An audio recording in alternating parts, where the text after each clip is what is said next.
বন্ধুরা, তোমাদের সকলকে আমার চ্যানেলে স্বাগত জানাই। আজ আমি তোমাদের সাথে যে রেসিপিটি শেয়ার করতে চলেছি সেটি হলো চিড়ার পোলাও। চিড়ার পোলাও বানানোর জন্য আমি যে সকল সবজিগুলি নিয়েছি সেগুলি হলো টমেটো, আলু, লঙ্কা ও শিম।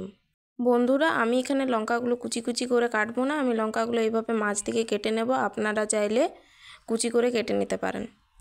বাকি সমস্ত সবজিগুলি আমি এইভাবে কুচি কুচি করে কেটে একটি পাত্রে রেখে নেব। আর একটা কথা বলি বন্ধুরা, তোমরা চাইলে অন্যান্য সবজিও এর সাথে অ্যাড করতে পারো। আমি যে সকল সবজি অ্যাড করেছি সেগুলোই যে করতে হবে তার কোনো মানে নেই। বন্ধুরা, আপনারা যদি এখানে চিড়ার পোলাওটি নিরামিষ করতে চান তাহলে এখানে পেঁয়াজ অ্যাড করবেন না। বন্ধুরা, এখানে আমি কারি পাতা ও পেঁয়াজ কলি অ্যাড করেছি, যেটা আমি ভিডিওর প্রথমে বলতে ভুলে গেছি।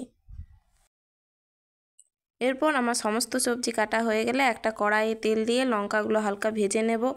এরপর পেঁয়াজ দেব, এগুলো হালকা লাল লাল করে ভেজে নেব। এরপর এতে আগে থেকে কেটে রাখা আলু ও শিম অ্যাড করব। তারপর একটু নাড়িয়ে নেব। কিছুক্ষণ নাড়ানোর পর এতে নুন ও হলুদ দিয়ে দেব। তারপর আবারও খানিকটা নাড়িয়ে এটা ঢাকা দিয়ে দেব কিছুক্ষণের জন্য। ঢাকাটি খুলে দেওয়ার পর এতে আমরা টমেটো অ্যাড করব। এরপর অ্যাড করব পেঁয়াজ কলি আর কারিয়া পাতাগুলো।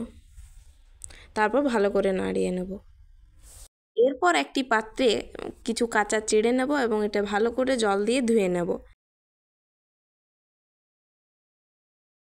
চিড়াটি ভালো করে ধোয়া হয়ে গেলে আগে থেকে বানানো সবজির সাথে এটা দিয়ে দেব। তারপর এটা ভালো করে নাড়িয়ে নেব যাতে সবজিগুলি সম্পূর্ণভাবে মিশে যায় চিড়ার সাথে। এরপর এটি একটি পাত্রে নামিয়ে নেব। এরপর এটাতে কিছু বাদাম ছড়িয়ে দেবো ওপর থেকে। তো বন্ধুরা, রেসিপিটি কেমন লাগলো তোমরা অবশ্যই কমেন্টে জানাবে।